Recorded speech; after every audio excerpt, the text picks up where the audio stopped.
Hello, YouTube.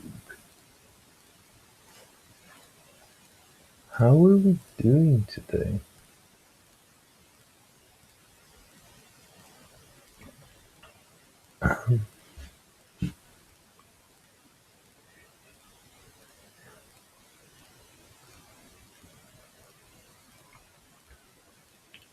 Welcome to Vanessa Júpiter Reads Frankenstein. Vanessa Júpiter Reads is my live stream where I read texts that I consider to be good, relevant, or both here on YouTube every Sunday at 5 p.m. or 17 o'clock Central European Time, Berlin time. Berlin, where I live. Hello, Kaya. Um, I have become a person who actually isn't as great as I used to be at replying to messages, so I apologize for having failed to respond properly to some of your messages recently, but I'll get around to it. I'm keeping it in mind. Uh, this is one of the updates of my personal life for this year. Actually, I used to be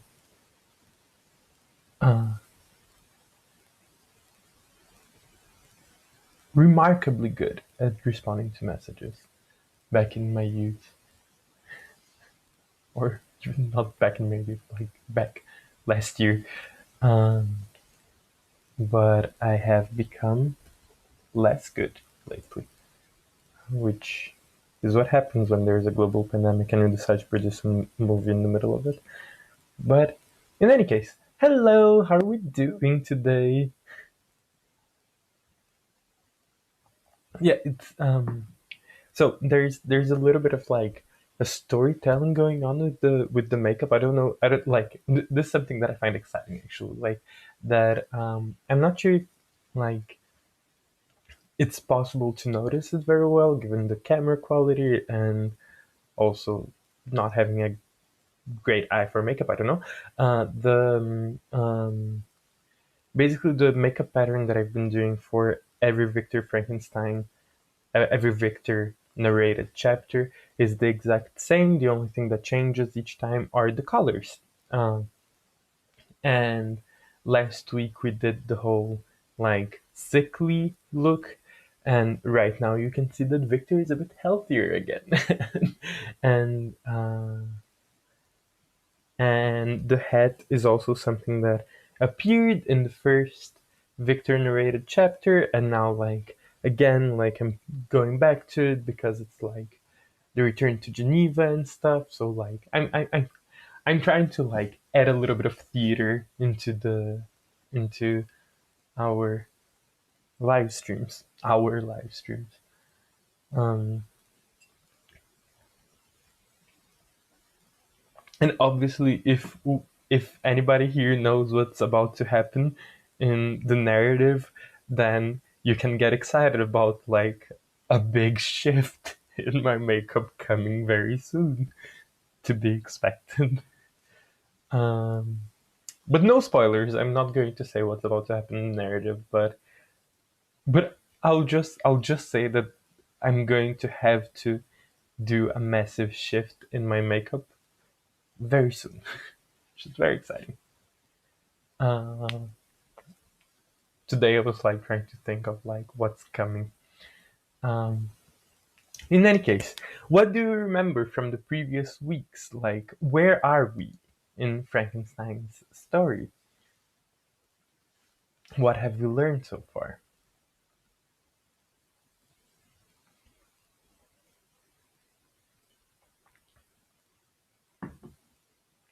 The things that come to my mind are that Victor created a monster um, that had like too big of proportions, and he wanted to create like this beautiful. Actually, let's do this. Let's do this.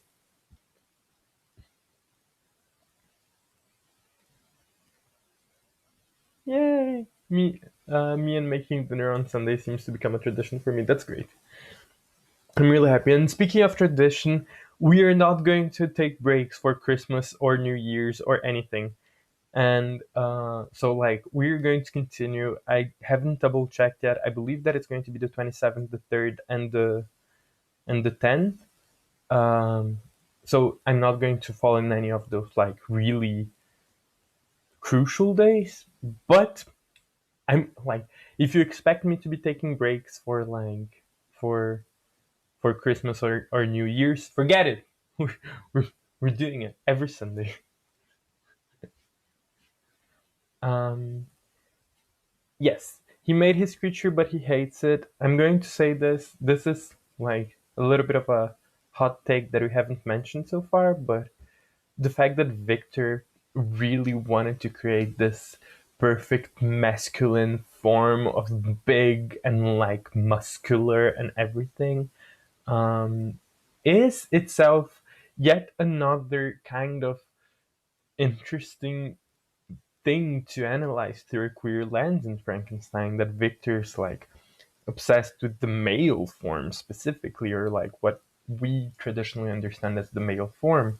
Like, why did he create something in order to, like, why did he want to create the perfect man specifically? And like, why, like, and in the context of like Mary Shelley, a woman who is the daughter of like one of the earliest feminists out there, um, why did Mary Shelley herself want her main character to create the perfect male form specifically? That's another question to be posed, and yet another way in which gender plays a role in this narrative. But yeah, he created this creature that was supposed to be like kind of a perfect male form or perfectly masculine form. That's my reading, at least. This is not how it's phrased. It's phrased as big and strong and large and muscular. But in the end, the creature came out looking pale, sickly, yellow, like it was possible to see his veins. It's terrible, and like because of it, Victor just ran away and like tried to forget about the creature, but spent like weeks in bed, sick, while his friend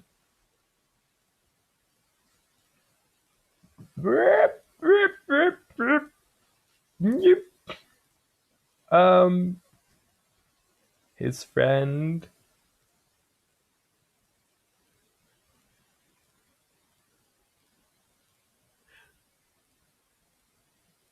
did I actually unquestionably just call it the perfect, like, obviously, like, when I said Jupiter reads Kaya's comment, perfect is always such a weird way of phrasing. Um, and indeed, like, um, I don't think,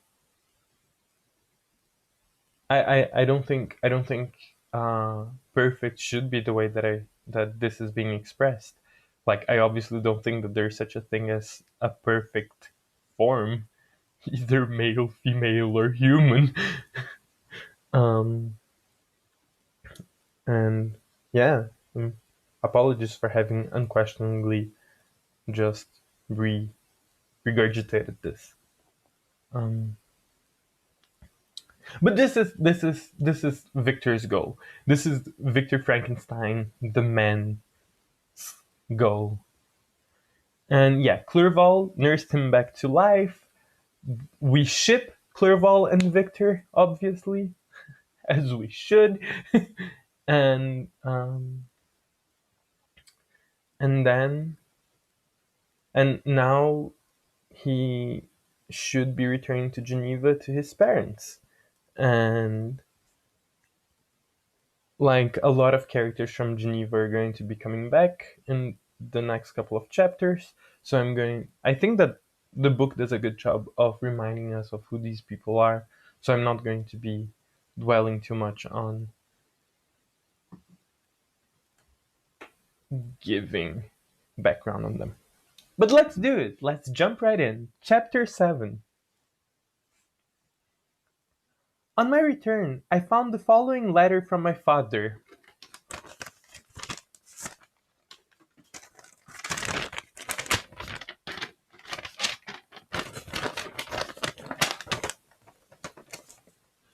My dear Victor, you have probably waited impatiently for a letter to fix the date of your return to us, and I was at first tempted to write only a few lines, merely mentioning the day on which I should expect you, but that would be a cruel kindness, and I dare not do it.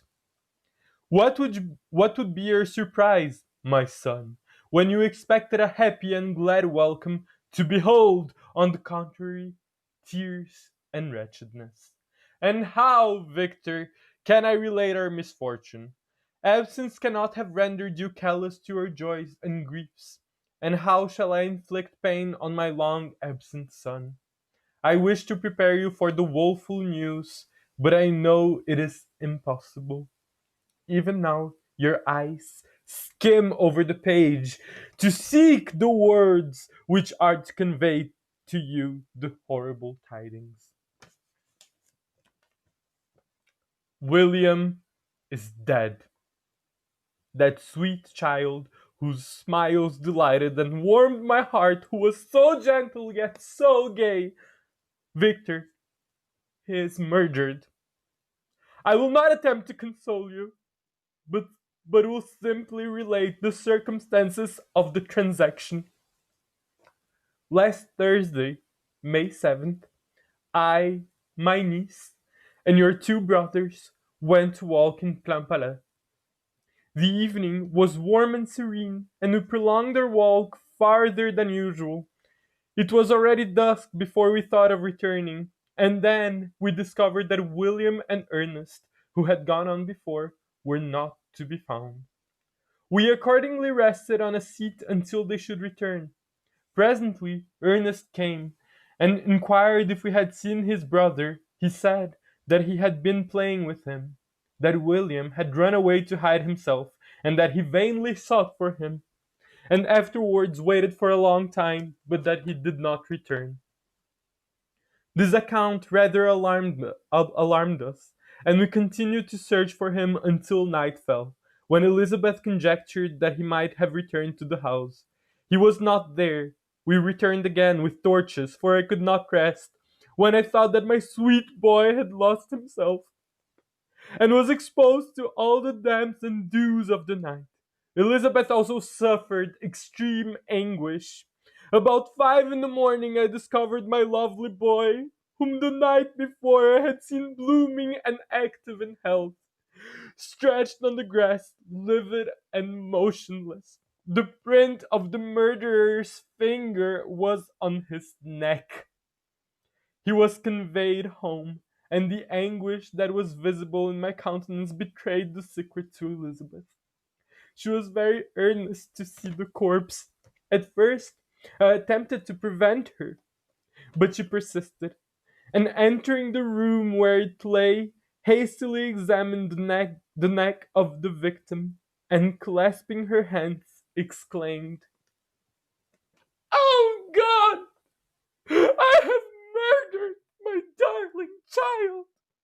She fainted, and was restored with extreme difficulty. When she again lived, it was only to weep and sigh. She told me that same evening William had teased her to let him wear a very valuable miniature that she possessed of your mother. This picture is gone, and was doubtless the temptation which urged the murderer to the deed. We have no trace of him at present, although our exertions to discover him are unremitted, but they will not restore my beloved William. Come, dearest Victor, you alone can console Elizabeth. She weeps continually and accuses herself unjustly as the cause of his death. Her words pierce my heart. We are all unhappy, but will not that be an additional motive for you, my son, to return and be our comforter? Your dear mother, alas!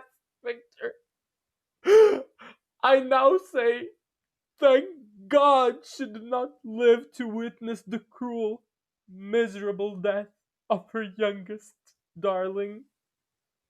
Come, Victor, not brooding thoughts of vengeance against the assassin, but with feelings of peace and gentleness that will heal instead of festering the wounds of our minds. Enter the house of mourning, my friend, but with kindness and affection for those who love you, and not with hatred for your enemies. Your affectionate and afflicted father, Alphonse Frankenstein. Geneva, May 12th, 17 blank.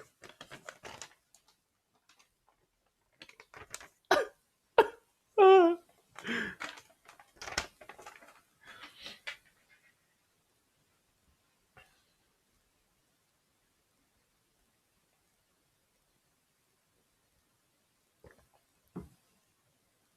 Clerval, who had watched my countenance as I read this letter, was surprised to observe the despair that succeeded the joy I at first expressed on receiving news from my friends.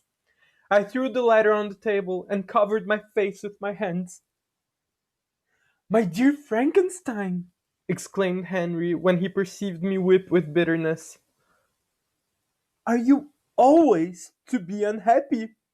My dear friend, what has happened?" I motioned to him to take up the letter, while I walked up and down the room in the extremest agitation. Tears also gushed from the eyes of Clerval as he had read the account of my misfortune. "I can offer you no consolation, my friend," said he. "Your disaster is irreparable. What do you intend to do?"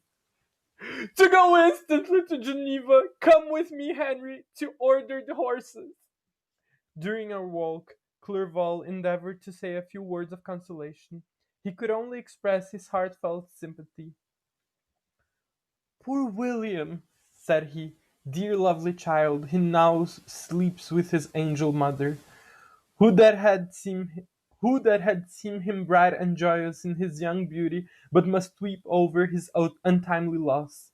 To die so miserably, to feel the murderer's grasp, how much how much more a murderer that could destroy radiant innocence. Poor little fellow! One only consolation have we, his friends mourn and weep, but he is at rest. The pang is over, his sufferings are at an end forever. A sod covers his gentle form, and he knows no pain. He can no longer be a subject for pity. We must reserve that for his miserable survivors." It's been difficult to read, and I just realized that I forgot to put on my glasses, which obviously I don't need, but it does make it a lot easier. Ah, much better. Clerval spoke thus as we hurried through the streets. The words impressed themselves on my mind, and I remembered them afterwards in solitude. But now, as soon as the horses arrived, I hurried into a cabriolet and bade farewell to my friend. My journey was very melancholy. At first I wished to hurry on, for I longed to console and sympathize with my loved and sorrowing friends. But when I drew near my native town, I slackened my progress. I could hardly sustain the multitude of feelings that crowded into my mind. I passed through scenes familiar to my youth, but which I had not seen for nearly 6 years. How altered everything might be during that time! One sudden and desolating change had taken place, but a thousand little circumstances might have by degrees worked other alterations, which, although they were done more tranquilly, might not be the less decisive. Fear overcame me.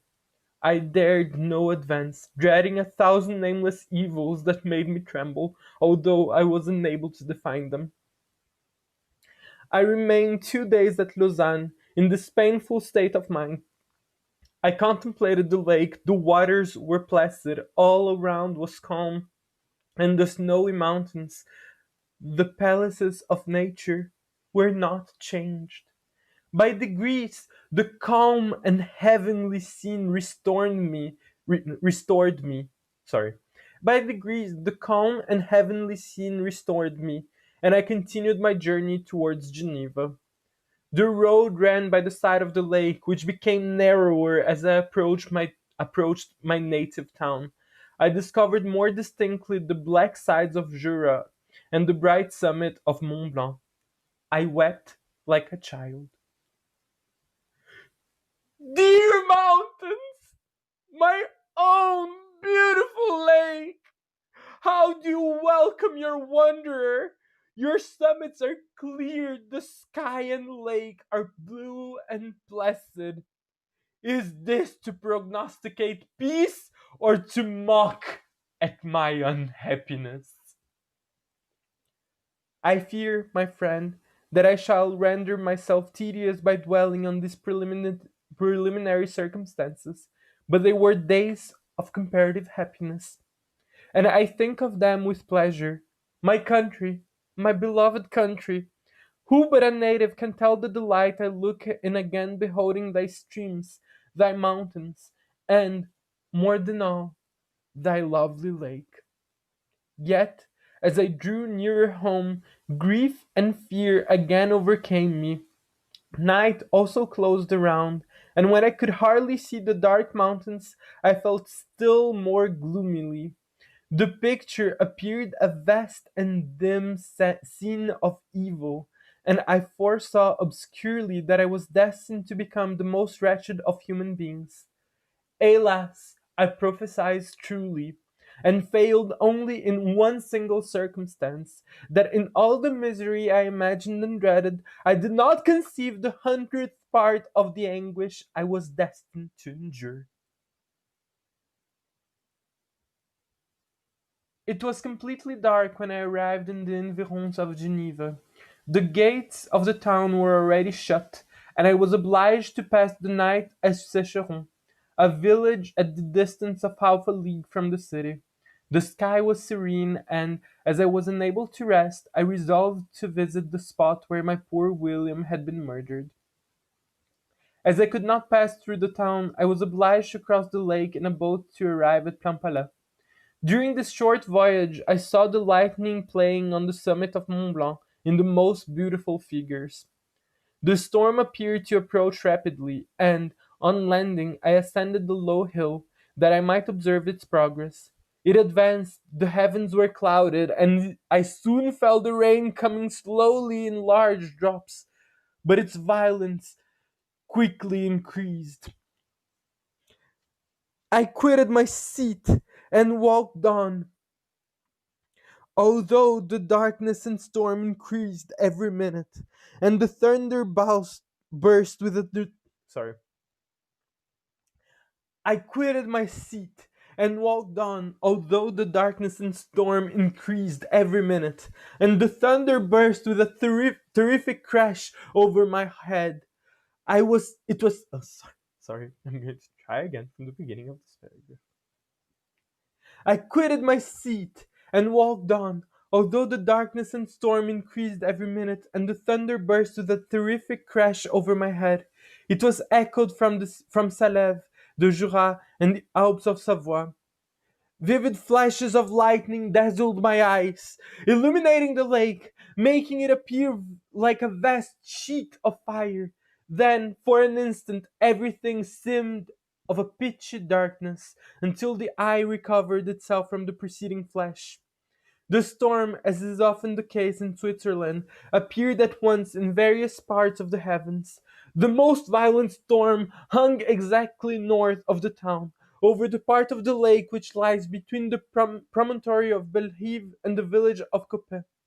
Another storm enlightened Jura with faint flashes, and another darkened and sometimes disclosed the Mole, a peaked mountain to the east of the lake.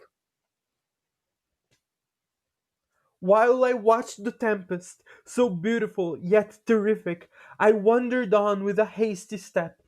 This noble war in the sky elevated my spirits. I clasped my hands and exclaimed aloud,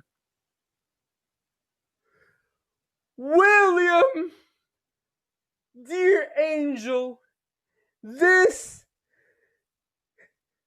is thy funeral. This is thy dirge. As I said these words, I perceived in the gloom a figure which stole from behind a clump of trees near me. I stood fixed, gazing intently. I could not be mistaken. A flash of lightning illuminated the object and discovered its shape plainly to me. Its gigantic stature and the deformity of its aspect, more hideous than belongs to humanity, instantly informed me that it was the wretch, the filthy demon to whom I had given life. What did he hear? Could he be, I shuddered at the conception, the murderer of my brother? No sooner did that idea cross my imagination than I became convinced of its truth. My teeth chattered, and I was forced to lean against a tree for support. The figure passed me quickly, and I lost it in the gloom. Nothing in human shape could have destroyed the fair child. He was the murderer. I could not doubt it. The mere presence of the idea was an irresistible proof of the fact. I thought of pursuing the devil, but it would have been in vain, for another flash discovered him to be hanging among the rocks of the nearly perpendicular ascent of Mont Saleve, a hill that bounds the Plain Palais on the south. He soon reached the summit and disappeared. I remained motionless. The thunder ceased, but the rain still continued, and the scene was enveloped in an impenetrable darkness. I resolved in my mind the events which I had until now sought to forget. The whole train of my progress toward the creation, the appearance of the works of my own hands at my bedside, its departure.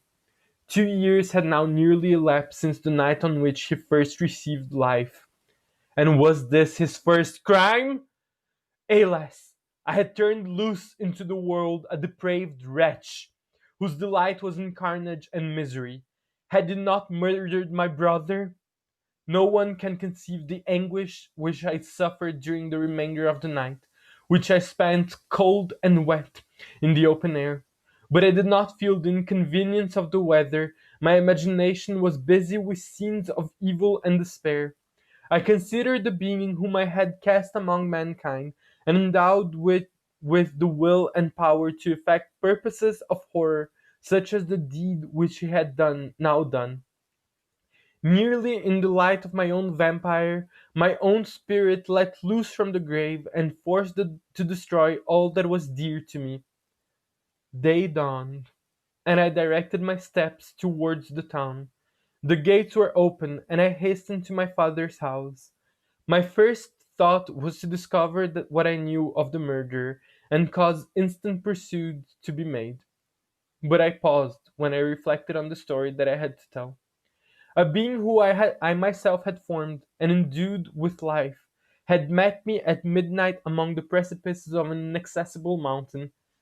I remembered also the nervous fever with which I had been seized just at the time that I dated my creation, and which would give an air of delirium to a tale otherwise so utterly improbable. I knew well that if yet any other had communicated such a relation to me, I should have looked upon it as the ravings of insanity. Besides, the strange nature of the animal would elude all pursuit. Even if I were so far credited as to persuade my relatives to commence it, and then of what use would be pursuit? Who could arrest a creature capable of scaling the overhanging sides of Mont Saleve? These reflections determined me, and I resolved to remain silent.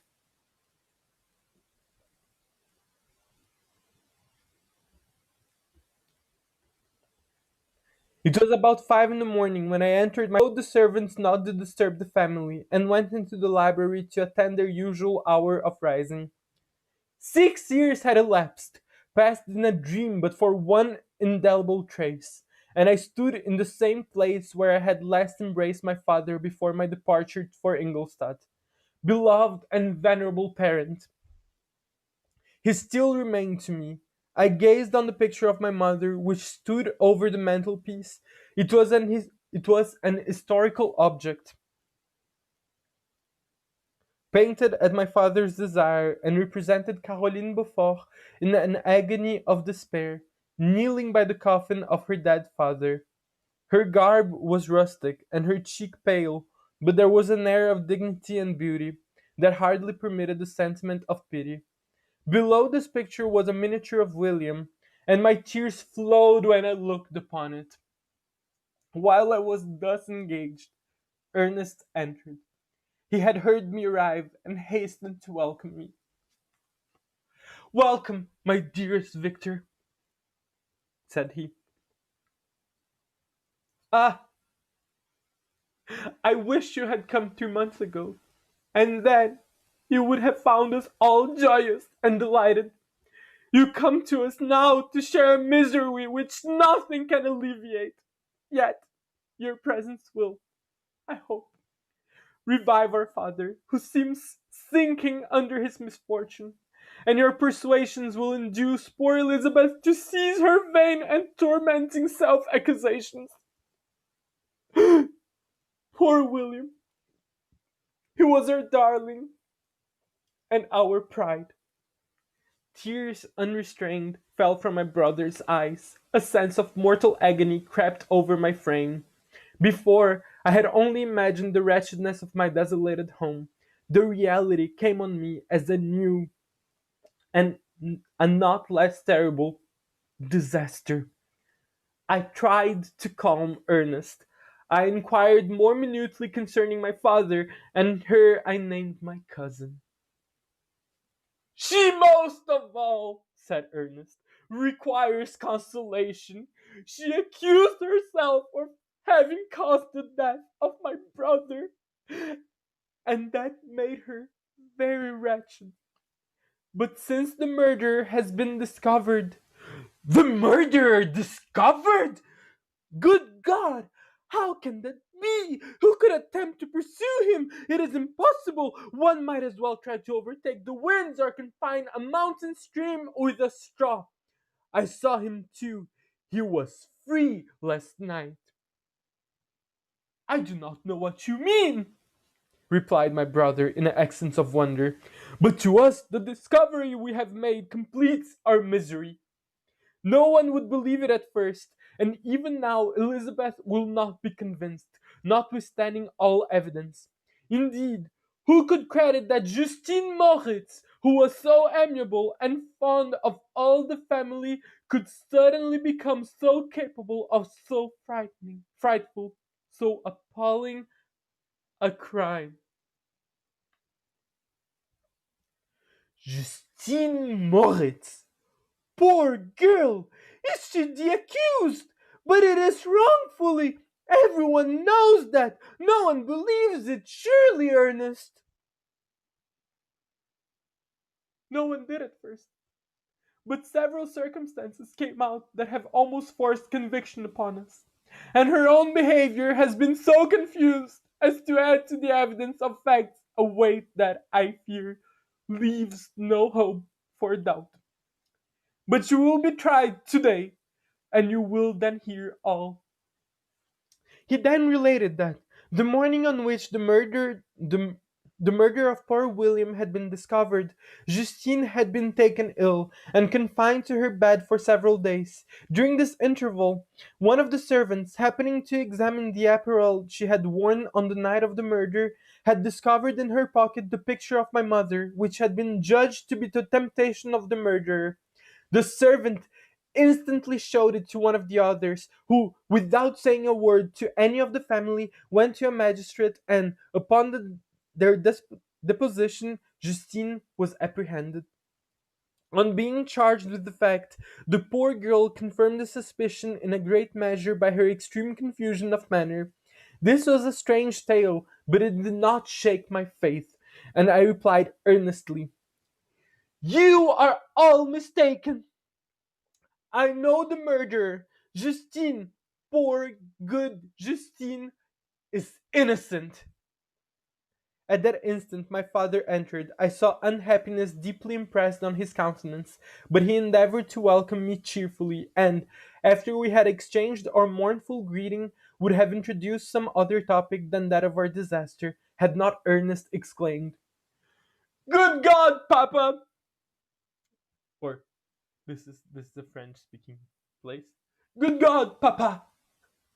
Victor says that he knows who was the murderer of poor William." "We do also, unfortunately," replied my father, for indeed I had rather have been forever ignorant than have discovered so much depravity and ingratitude in one I valued so highly. "My dear father, you are mistaken. Justine is innocent." "If she is, God forbid that she should suffer as guilty. She is to be tried today, and I sincerely hope, that she will be acquitted." This speech calmed me. I was firmly convinced in my own mind that Justine, and indeed every human being, was guiltless of that murder. I had no fear, therefore, that any circumstantial evidence could be brought forward strong enough to convict her. My tale was not one to announce publicly. Its astounding horror would be looked upon as madness by the vulgar. Did anyone indeed exist except I, the Creator, who would believe, unless his senses convinced him, in the existence of the living monument of presumption and rash ignorance which I had let loose upon the world? We were soon joined by Elizabeth. Time had altered her since I last beheld her. It had endowed her with loveliness surpassing the beauty of her childish years. There was the same candor, the same vivacity, but it was allied to an expression more full of sensibility and intellect. She welcomed me with the greatest affection. "Your arrival, my dear cousin," said she, "fills me with hope. You perhaps will find some means to justify my poor, guiltless Justine. Alas, who is safe if she to be sorry. Alas, who is safe if she be convicted of crime? I rely on her innocence as certainly as I do upon my own. Our misfortune is doubly hard to us. We have not only lost that lovely, darling boy, but this poor girl, whom I sincerely love, is to be torn away by even a worse fate. If she is condemned, I never shall know joy more. But she will not. I am sure she will not. And then I shall be happy again, even after the sad death of my little William." "She is innocent," said I. Sorry. "She is innocent, my Elizabeth," said I, "and that shall be proved. Fear nothing, but let your spirits be cheered by the assurance of her acquittal." "How kind and generous you are! Everyone else believes in her guilt, and that made me wretched, for I knew that it was impossible. And to see everyone else prejudiced against so deadly a manner rendered me hopeless and despairing." She wept. "Dearest niece," said my father, "dry your tears. If she is, as you believe, innocent, rely on the justice of our laws, and the activity with which I shall prevent the slightest shadow of partiality."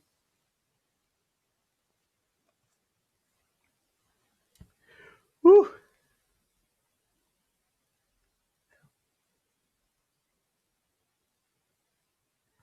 This has been chapter 7.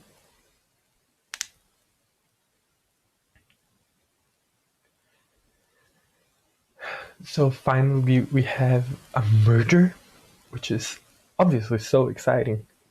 We we had been looking forward to having some tragic, intense crime in this novel for a while at this point. So we're happy that it's finally here.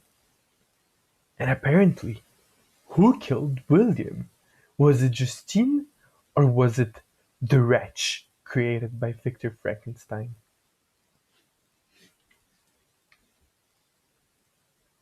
Let's move on. So she's guilty because confused. Not only confused, she also had the basically William is William was murdered wearing the picture of his mother on as a necklace, and um and Justine, like, and in the clothes of Justine was found that necklace, and the assumption is that that was the motive, that whoever murdered William wanted to have that miniature, as it's called in the book. Uh, and Justine somehow had it in her pocket. So this is pretty damning evidence, honestly. Like, how does she explain this? How do we explain this? But let's move on and let's see who was the murderer of William.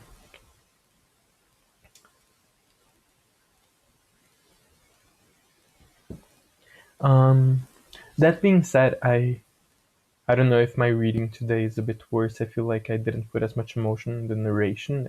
I'm saving all of my emotion for the dialogues.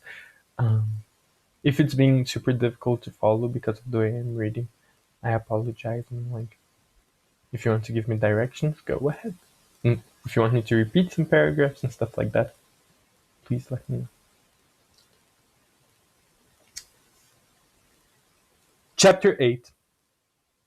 We passed a few sad hours until 11 o'clock, when the trial was to commence, my father and the rest of the family being obliged to attend as witnesses.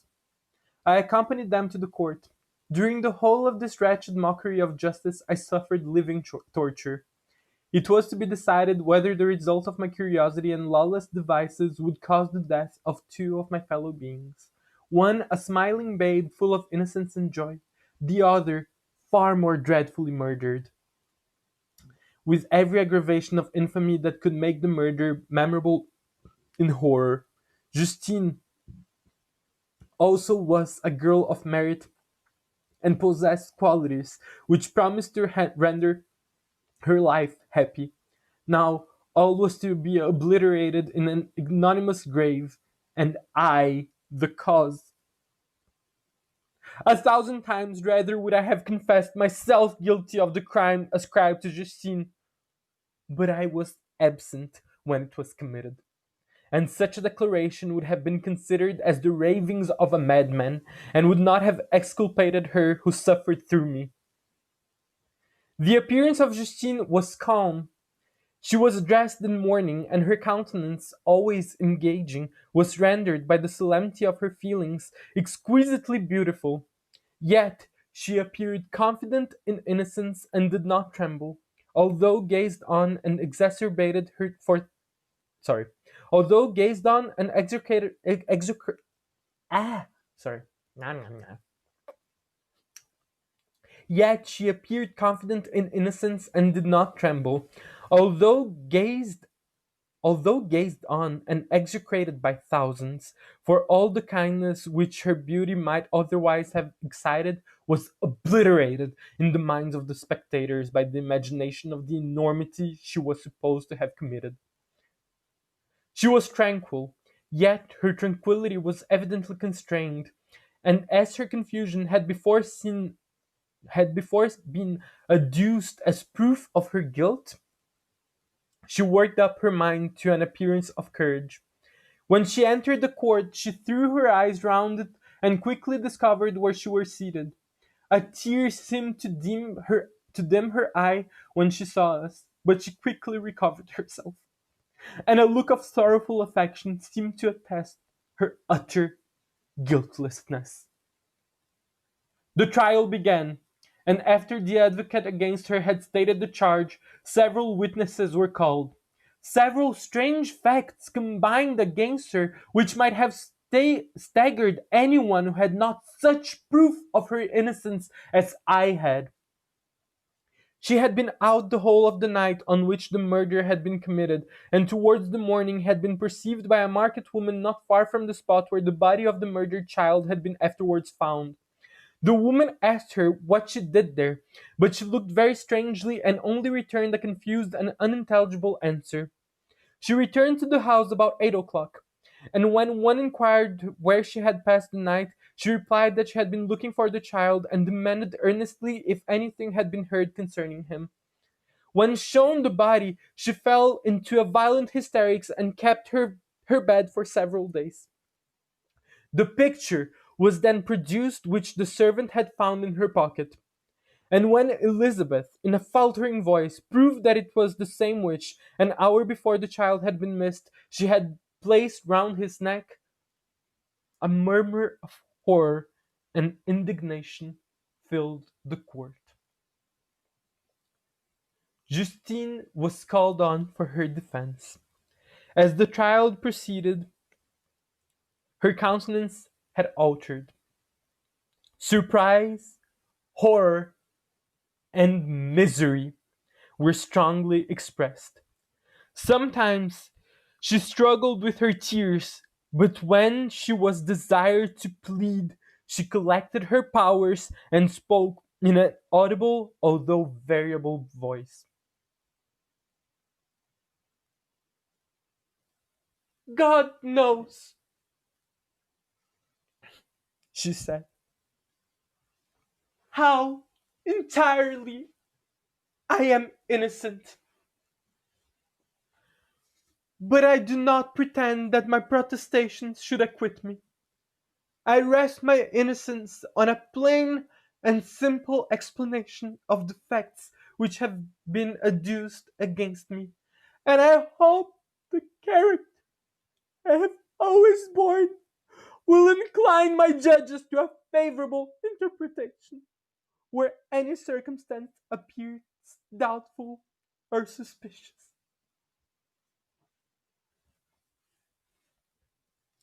She then related that, by the permission of Elizabeth, she had passed the evening of the night on which the murder had been committed at the house of an aunt at Chêne, a village situated at about a league from Geneva.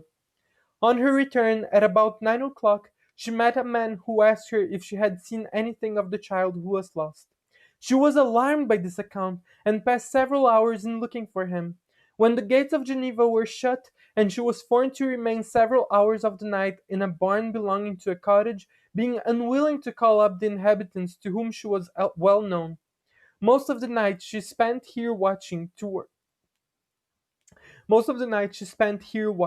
Towards morning, she believed that she slept for a few minutes. Some steps disturbed her, and she awoke. It was dawn, and she quitted her asylum that she might again endeavor to find my brother. If she had gone near the spot where his body lay, it was without her knowledge.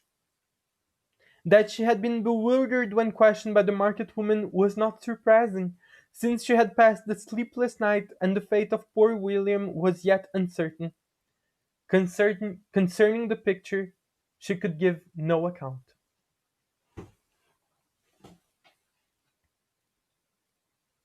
I know, continued the unhappy victim,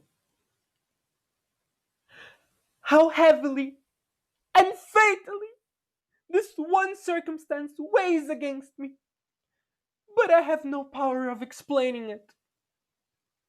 And when I have expressed my utter ignorance, I am only left to conjecture concerning the probabilities by which it might have been placed in my pocket.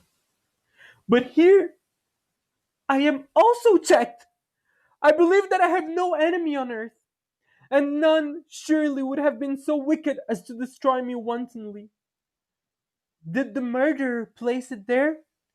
If no, of no opportunity, I, sorry, I know of no opportunity afforded him for so doing, or if I had, why should he have stolen the jewel to part with it again so soon? I commit my cause to the justice of my judges, yet I see no room for hope. I beg permission to have a few witnesses examined concerning my character, and if their testimony shall not overweigh my supposed guilt, I must be condemned, although I would pledge my salvation on my innocence.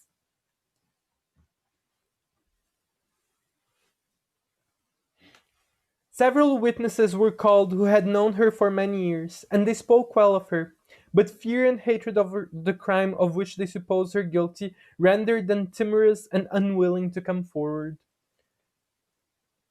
Elizabeth saw even this last resort, her excellent dispositions and irreproachable conduct, about to fail the accused, when, although violently agitated, she desired permission to address the court. "I am," said she, "the cousin of the unhappy victim of sorry. I am the cousin of the unhappy child who was murdered, or rather his sister, for I was educated by and have lived with his parents ever since and even long before his birth. It may therefore be judged indecent in me to come forward on this occasion. But when I see a fellow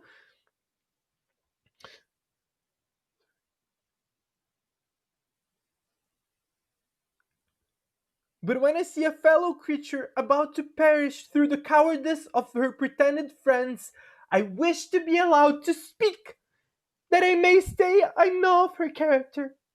I am well acquainted with the accused. I have lived in the same house with her, at one time for 5, and another for nearly 2 years. During all that period, she appeared to me the most amiable and benevolent of human creatures.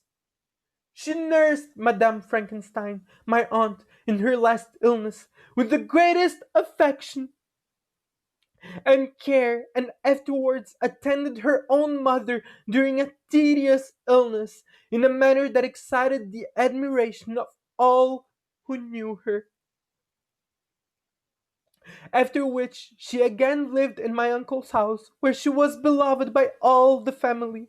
She was warmly attached to the child, who is now dead, and acted towards him like a most affectionate mother.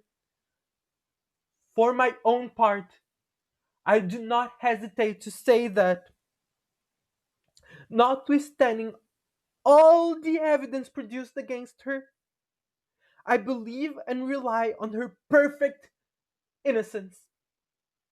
She had no temptation for such an action as to the bauble on which the chief proof rests. If she had earnestly desired it, I should have willingly given it to her. So much do I esteem and value her."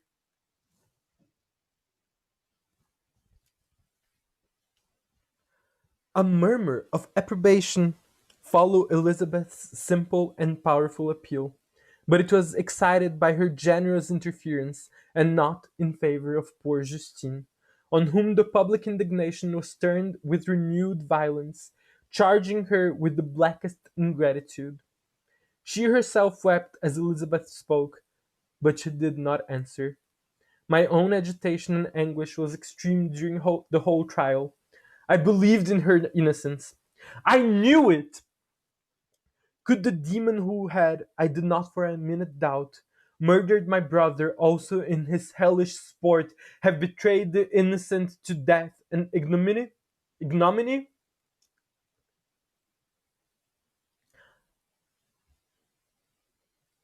I could not sustain the horror of my situation, and when I perceived that the popular voice and the countenance of the judges had already condemned my unhappy victim, I rushed out of the court in agony. The tortures of the accused did not equal mine. She was sustained by innocence, but the fangs of remorse tore my bosom and would not forgo their hold. I passed the night of unmingled wretchedness. In the morning, I went to the court. My lips and throat were parched. I dared not ask the fatal question, but I was known and the officer guessed the cause of my victim. The ballots had been thrown. They were all black, and Justine was condemned. Side note, I love the fact that Victor sees someone being um, convicted to the death penalty, and his reaction is her her misery is not as bad as mine. Victor is such a horrible person, and I love it.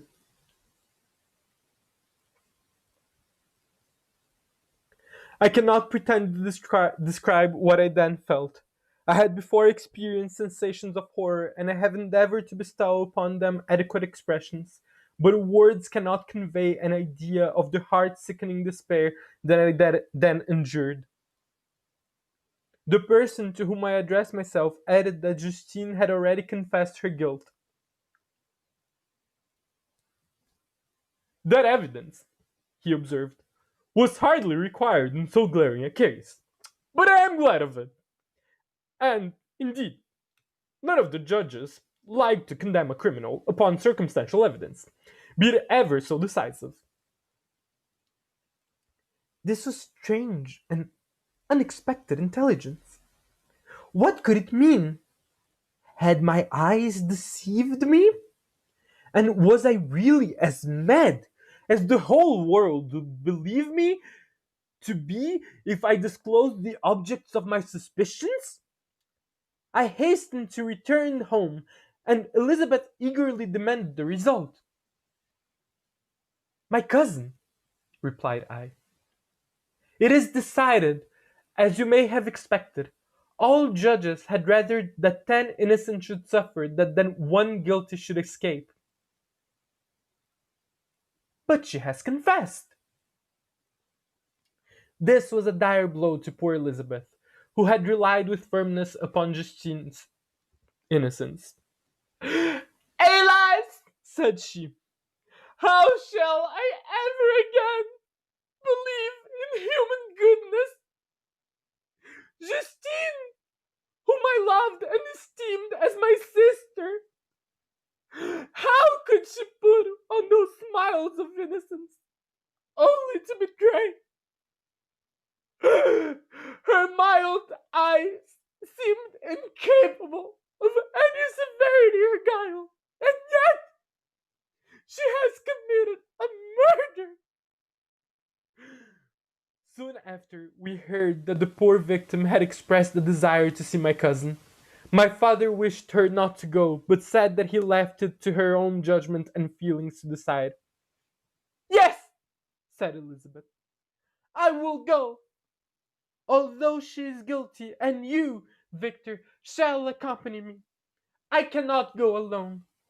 The idea of this visit was torture to me, yet I could not refuse. We entered the gloomy prison chamber and beheld Justine sitting on some straw at the farther end. Her hands were manacled, and her head rested on her knees. She rose on seeing us enter, and when we were left alone with her, she threw herself at the feet of Elizabeth, weeping bitterly. My cousin wept also. Ah, Justine, said she, why did you rob me of my last consolation? I relied on your innocence, and although I was then very wretched, I was not so miserable as I am now.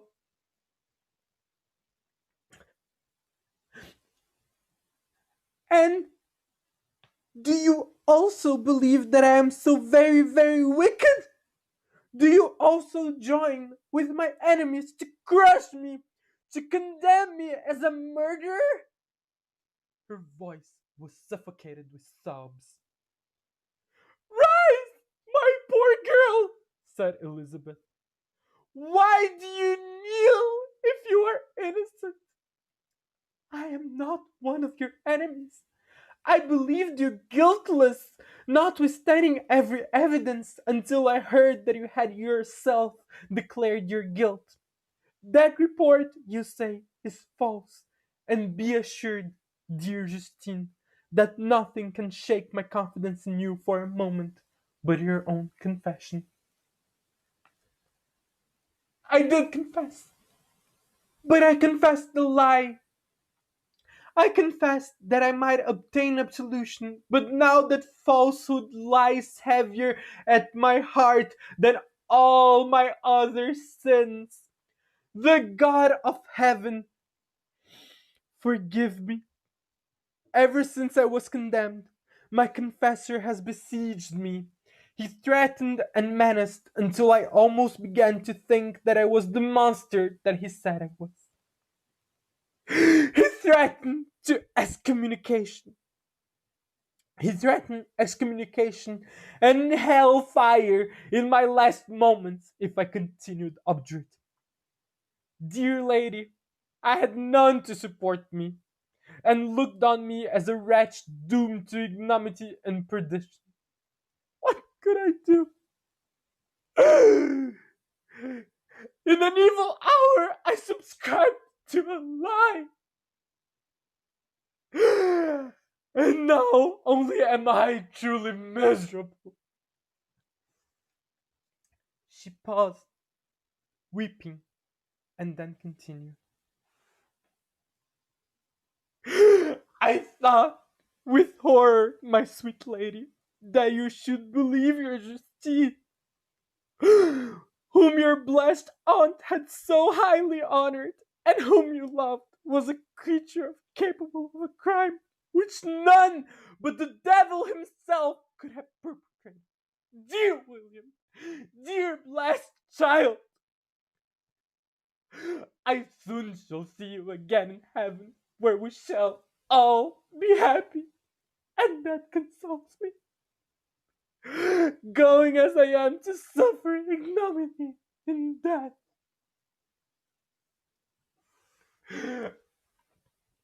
Oh, Justine, forgive me for having for one moment distrusted you. Why did you confess? But do not mourn, dear girl.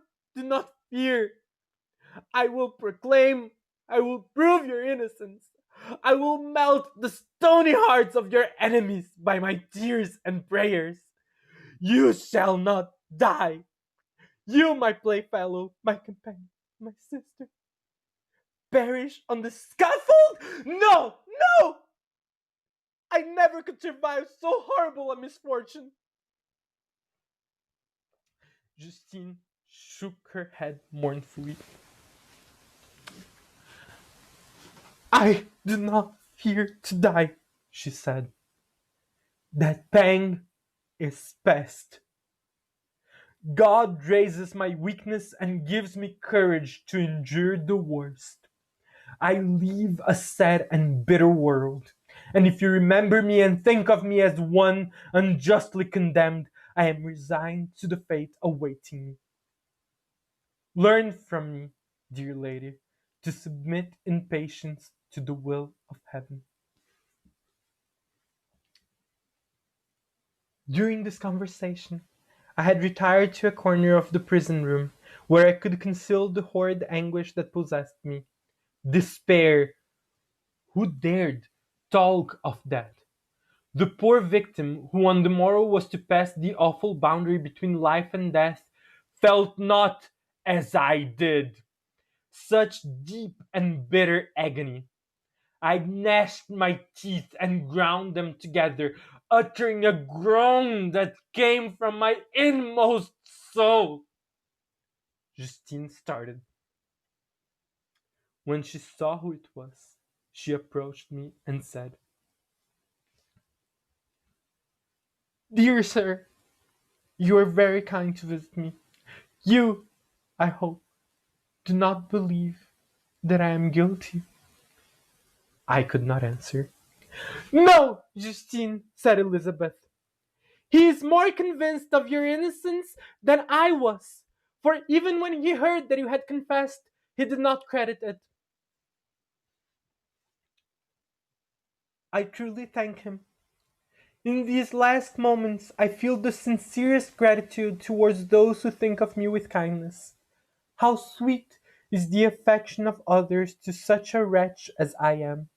It removes more than half my misfortune, and I feel as if I could die in peace now that my innocence is acknowledged by you, dear lady, and your cousin. Thus, the poor sufferer tried to comfort others and herself. She indeed gained the resignation she desired, but I, the true murderer, felt the never dying worm alive in my bosom, which allowed of no hope or consolation. Elizabeth also wept and was unhappy, but hers also was the misery of innocence, which, like a cloud that passes over the fair moon, for a while hides, but cannot tarnish its brightness. Anguish and despair had penetrated into the core of my heart. I bore a hell within me which nothing could extinguish. We stayed several hours with Justine, and it was with great difficulty that Elizabeth could tear herself away. I wish, cried she, that I were to die with you. I cannot live in this world of misery. Justine assumed an air of cheerfulness, while she with difficulty repressed her bitter tears. She embraced Elizabeth and said in a voice of half suppressed emotion, "Farewell, sweet lady, dearest Elizabeth, my beloved and only friend. May heaven, in its bounty, bless and preserve you. May this be the last misfortune that you will ever suffer. Live and be happy, and make others so." And on the morrow, Justine died. Elizabeth's heart-rending eloquence failed to move the judges from their settled conviction in the criminality of the saintly sufferer. My passionate and indignant appeals were lost upon them. And when I received their cold answers and heard the harsh, unfeeling reasoning of these men, my proposed avowal died away on my lips. Thus I might proclaim myself a madman, but not revoke the sentence passed upon my wretched victim. She perished on the scaffold as a murderess. From the tortures of my own heart, I turned to contemplate the deep and voiceless grief of my Elizabeth. This also was my doing, and my father's woe, and the desolation of that late so smiling home, all was the work of my thrice accused. Sorry. And my father's woe, and the desolation of that late so smiling home, was all was the work of my thrice accursed hands. Ye weep, unhappy ones. But these are not your last tears. Again shall you raise the funeral wail, and the sound of your lamentations shall again and again be heard.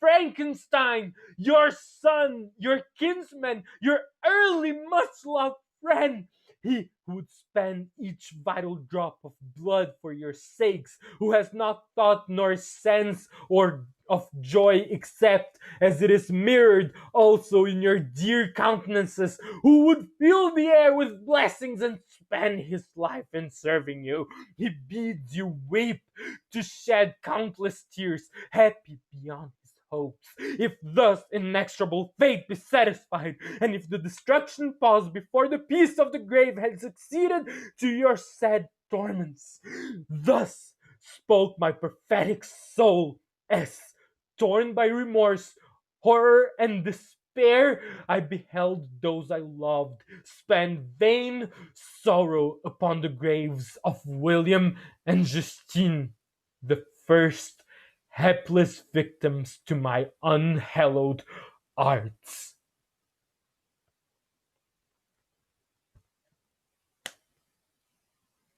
The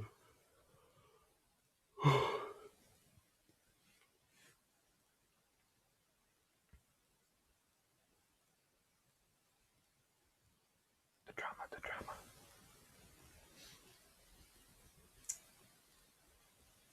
So this was the end of chapter 8. Um, Thoughts, theories, anything that you want to share about it? I remember one of my dearest people in the entire world once said that she found Frankenstein kind of boring because it takes a long time for things to get started. And I never understood that. I think that the beginning is very exciting. I think that the first few chapters are already great and already like, wow, this is so much.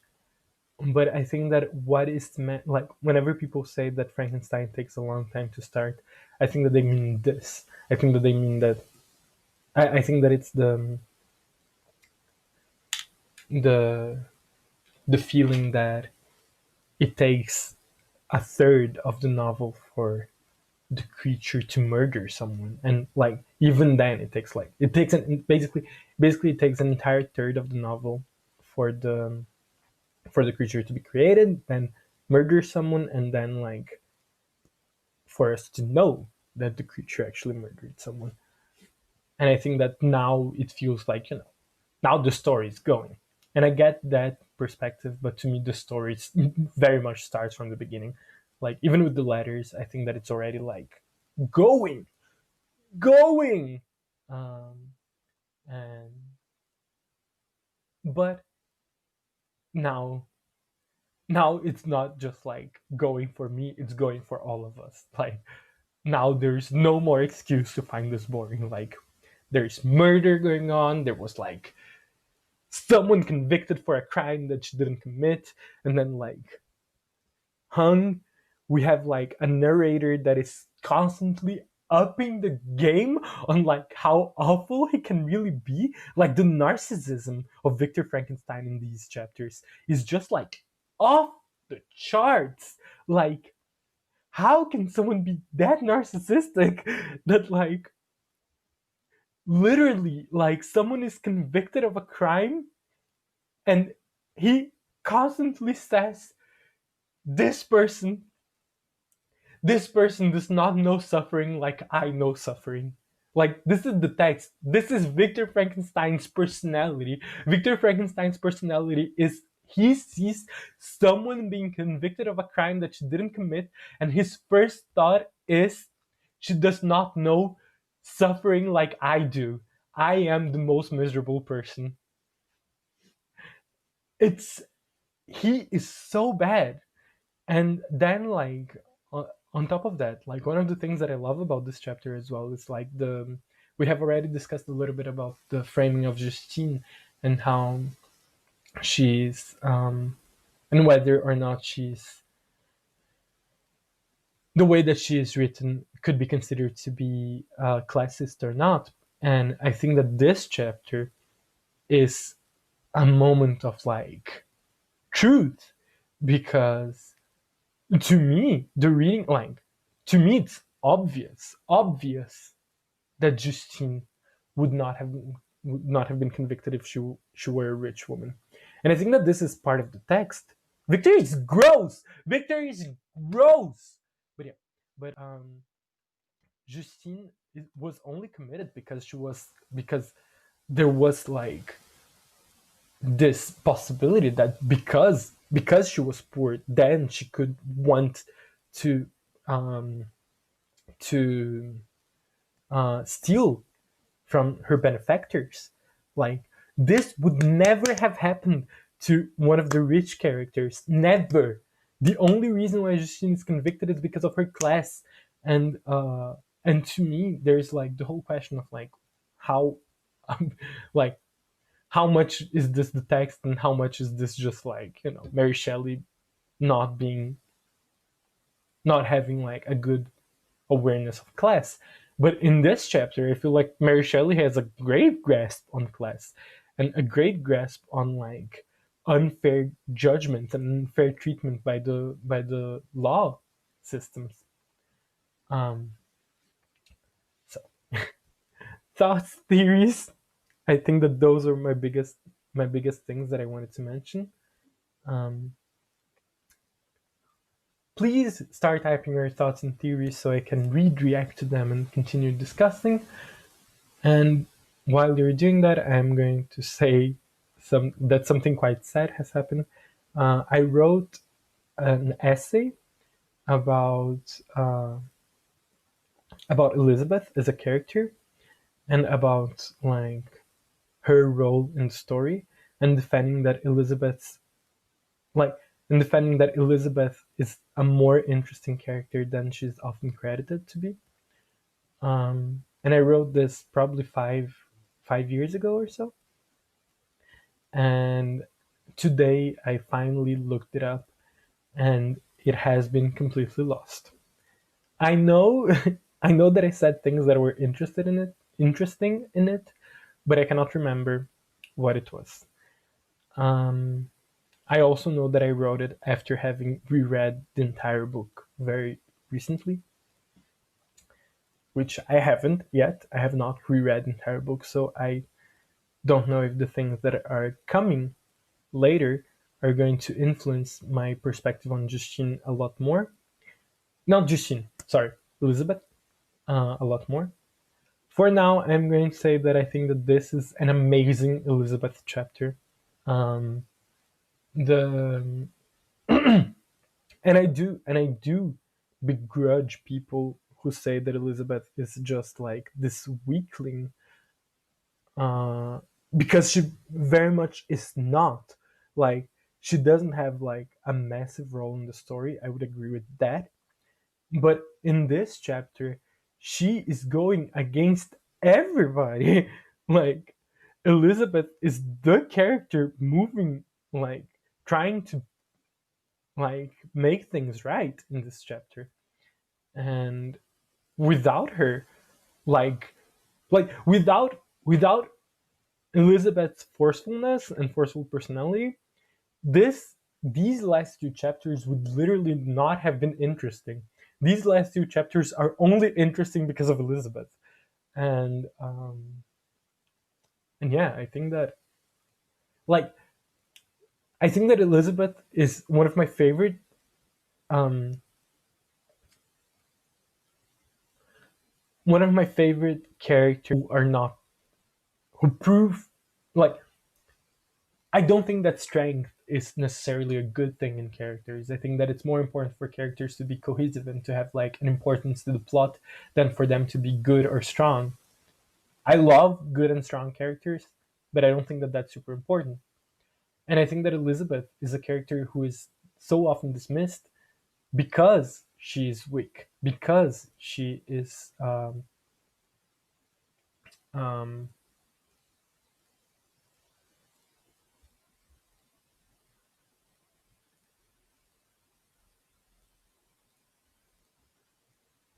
like because she like isn't even really memorable, honestly, as like to some extent she isn't super memorable as a character, but like she served her role in the story super well. And as little of a role that she has, her character is still extremely well constructed. It's not like she's just like a blank slate, as so many people seem to think. And honestly, I also do think that one of the reasons why people see Elizabeth as this blank slate is because of the movie adaptations that have failed to capture Elizabeth as she deserves to be captured. So I believe that this is not going to be my last rant, my last Elizabeth deserves better rant, but it is one of them. Like, this is the first. This is the first of my list of Elizabeth deserves more recognition than she gets. Thoughts on Elizabeth, thoughts on classism, thoughts on Victor being gross. Do you want to share anything, or should I? And I'm going to do the countdown of 20 right now. Please share whatever you want. If you want to share something that is going to take a long time to type, please say, Vanessa, stop the countdown. We want to say something. And if not, we are going to come back next week, next Sunday, same place, same time. Now that the story is full on.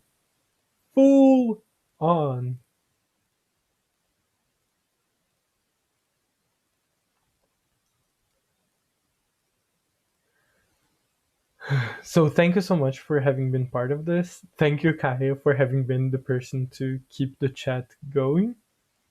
I always appreciate to have someone to read from and talk to during the live streams. Uh, Always remember and never forget that you are beautiful and you are loved. Bye.